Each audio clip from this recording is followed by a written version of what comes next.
Sorry for interrupting. Thank you. Yeah. So do the thing, go ahead. All right. I'll just share my screen. Wait, there we go. So yeah, I'd like to present this little carpenter provider that we wrote for IBM Cloud. And yeah, I have a couple slides just to explain how this came to be, what we've been working on, and what we're doing at the moment. So yeah, some background to begin with. This all happened because I went to a conference about 1.5 years ago where someone was demoing Carpenter, and I was really impressed by it. And I thought this was a really cool solution. And they were using the AWS provider, of course, and showing it off with Spot instances. And I thought this is a really cool way to make our clusters more efficient and also more economically. Yeah, more economical. And out of that, I wanted to get involved. And similarly, how people tell you when you're learning a new programming language, the best way to learn a new programming language is to write a library for it. I thought to learn more about Carpenter, I could write a provider for it. And this then kind of turned into this joint project between Red Hat Research and IBM Cloud and the University of York to write a kind of POC Carpenter provider for IBM Cloud and do some research on benchmarking and how it performs and all that. And yeah, the output of that was like some studies that were done, different scenarios, different platforms, different autoscalers, and we had the other output was obviously the provider, but it kind of sat idle for a little bit after the initial studies were done, and was a little bit of a shame. I was hoping that maybe IBM could pick it up or something, and then a couple months later, I also did a presentation at DEF CONF to kind of present the outcomes of that. And a little bit afterwards, I don't have a slide there. A little bit after that, I was actually contacted by people who were using the provider in production and were asking me, hey, can you provide some more support for that? And that kind of reignited the project then a little bit more. And we did actually have a little bit of traction there. We had some POCs on the IBM consulting side where they were looking at implementing the provider with customers. And also we're working with someone at the moment to make it more production ready. Yeah, so we have 4 people actually working on it now. So there's me who started this whole thing. We have someone from IBM now who is actually also going to do a master's thesis on the topic. We have a freelancer who's a good friend of mine who's getting involved, and we have Vika who's also in the call, who works for a consulting company who is implementing this with a customer at the moment. Yeah, we also have like some community stuff that we're doing around the provider. And yeah, this is the adoption part. There was this FSI project that IBM did, and then Vika's consulting company is doing this as a IBM partner at the moment. Yeah, there's a short recorded demo. Not sure how impressive it's going to be now because we recorded it about 2 months ago, and we've changed a couple things in the meantime. But I'll just like let this play through. It's basically just like a quick demo of workload being added, and then nodes get provisioned, and yeah, then workload is removed and they're decommissioned again. Maybe one thing to mention here is the original prototype I wrote was for the IKS, the managed Kubernetes offering on IBM Cloud. And the version that we're using now with this customer project is using VPC instances, which is kind of like EC2s in AWS terms. So just regular virtual machines. So we added a new provider for that just, well, a new like cloud provider layer into the Carpenter provider that uses cloud init to then provision the instances and join them to the cluster. I think the demo is sped up because it's like an Askinema demo, so that was already it. The fast in and out, right? Yeah, I think that was it. So just gonna.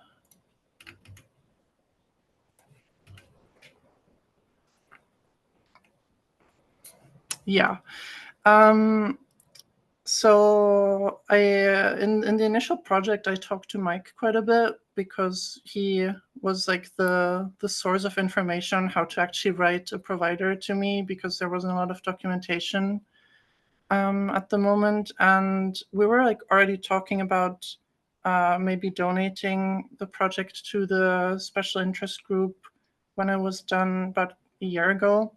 And now, since things have kind of picked up steam again, we're like thinking about presenting it here and sort of getting a pulse check from people in the SIG if that would be something of interest to you guys as well. Yeah, do you have any questions from the esteemed audience?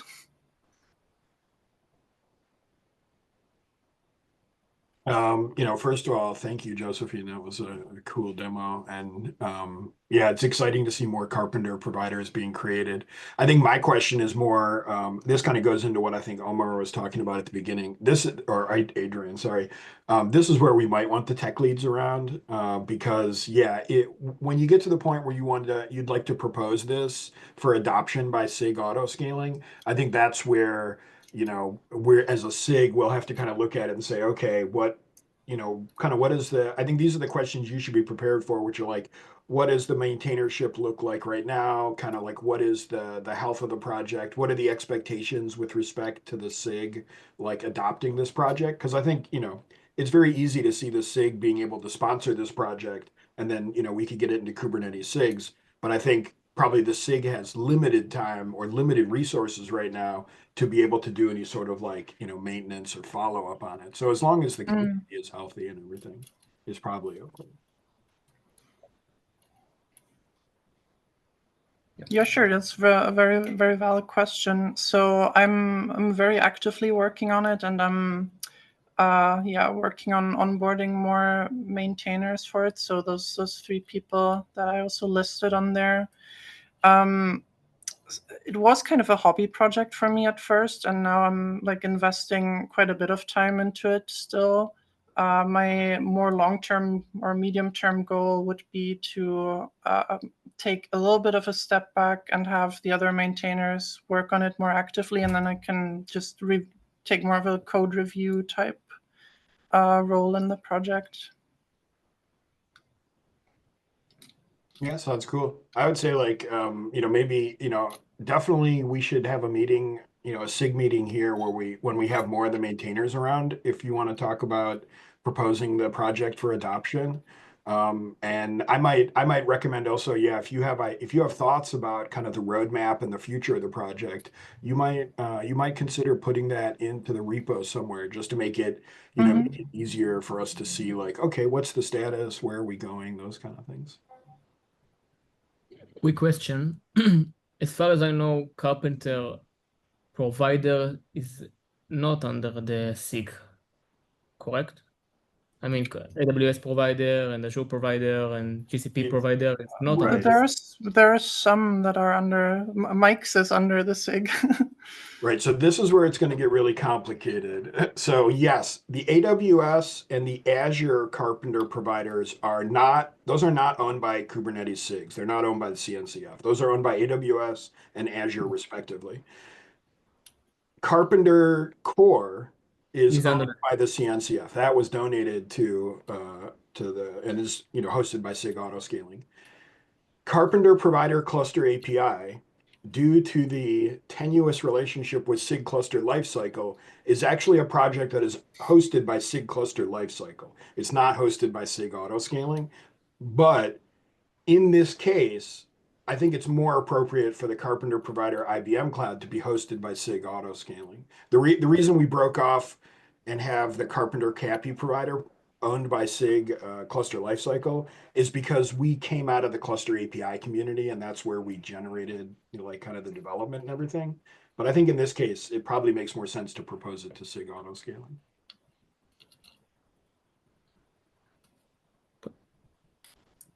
I just don't see any difference between other providers or not, but I don't have the full knowledge as you folks. Yeah, I mean, I guess the question there, maybe to what you're saying, Omer, is like, and this is an interesting point of the Kubernetes project. If you look across it, some open source projects, the maintainers and the creators of those projects, choose not to donate the code to the CNCF and to the Kubernetes community, right? So that code is like it's not owned by CNCF, it's owned by the originators and the copyright holders and whatnot. But there are other pieces of code, and this happens with a lot of cloud specific stuff.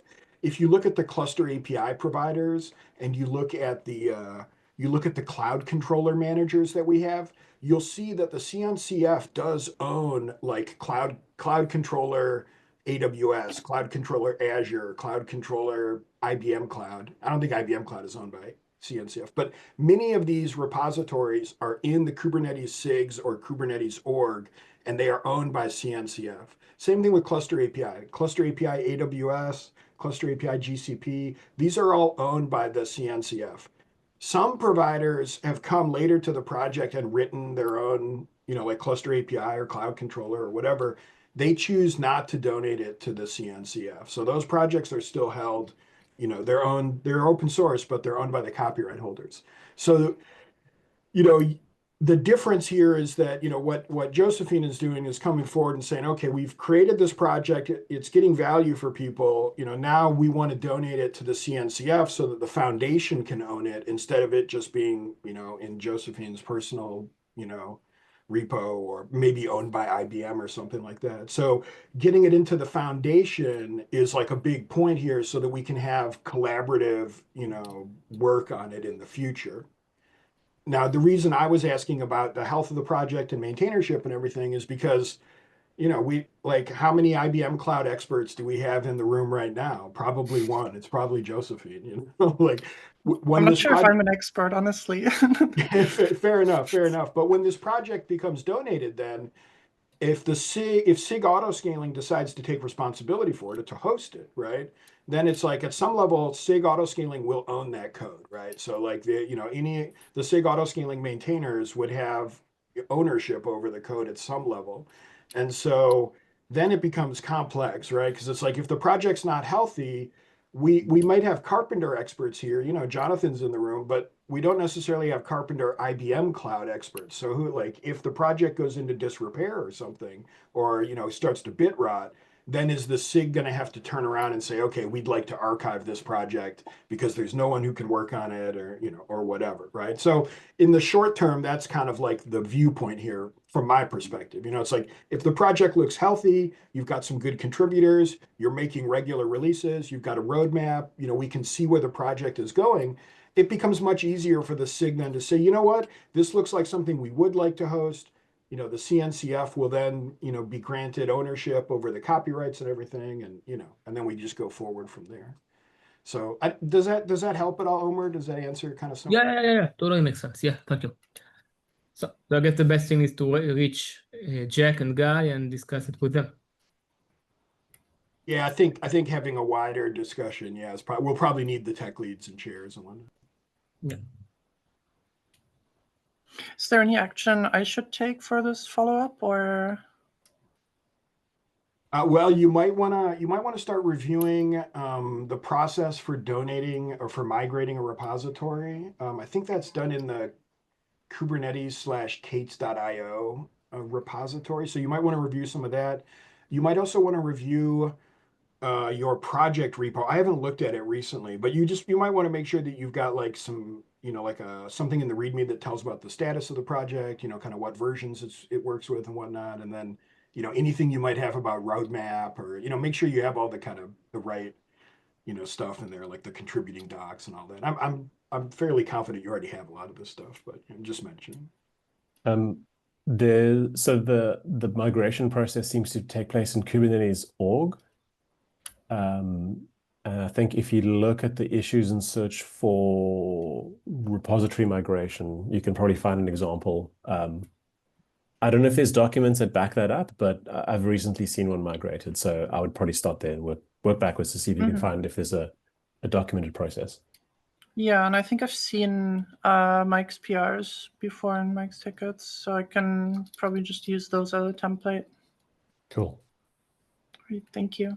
Yeah, I could show you all the cluster API stuff, and we're doing this right now with the Crow project and SIG Cloud Provider. So there's a lot of examples of this happening kind of around the community. Great, thanks. Any more people want to share something? The agenda. From the VPA perspective, I would like to say that we will be creating a Helm chart. I already posted a Slack message in the SIG channel. We will reach Jack and other cluster autoscaler folks to discuss how it should be done, and we will have a roadmap on how to do it. So keep posted, and thanks everyone for getting interest on this topic. Anyone else would like to share something, or we can? I put on the agenda, but I might have to bump it till next week because there's no chairs or tech leads. The pull request for Scale to Zero is still looking for review. It would be very nice to get that in 1.35 because it's been around for forever. And then it seems as, maybe I'll DM Jack on this one. It seems as though whoever, and I don't know who the person is, but I think they've got access to the Google servers, is stuck on cutting a 1.5.0 release for VPA. And we need help getting that unstuck. But I think it's tech leads and chairs who have to do that. So I think I'll put this on the agenda for next week as well. Jack and Ray, yeah. I think Jack already reviewed the Scale to Zero, right? Yeah, there's no approval though. There's no approval. Okay. Yeah. So we're stuck. We're blocked on approvals and moving forward. Yep. Okay. So I guess that's it. Thanks everyone, and you'll get 5 minutes back. Bye. Have a nice week. Yes, thank you. Bye bye.